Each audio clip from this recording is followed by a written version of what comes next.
Somalis worldwide send an estimated $1.3 billion home each year to support basic needs like food, medicine and schooling, often in remote rural communities.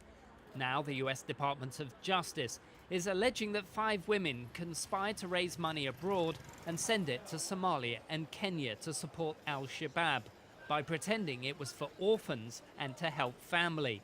Scott Poole, an expert on Somali remittances from Oxfam America, says prosecuted cases like these demonstrate that the system works. When you do see arrests, when you do see law enforcement activities, it's because of cooperation between law enforcement authorities and the private sector here in the US and in Somalia.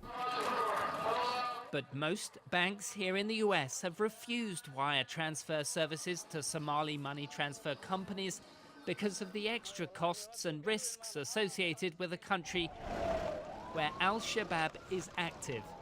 Now, the last bank in the US to provide such services is considering pulling out of wire transfers in September, and Oxfam America says that would push the system underground. If these companies aren't able to access banking services, aren't able to wire money abroad, and they go out of business, the money that does go over will go entirely through informal networks. It'll be going underground. And that's where regulators can't trace it. And law enforcement will have no one to talk to figure out if criminal networks are receiving any money.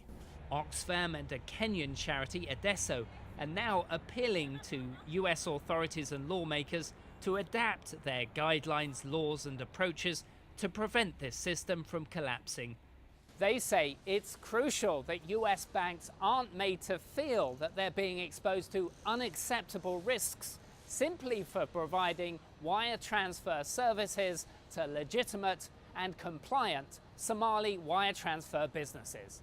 Daniel Ryntjes, CCTV, Washington.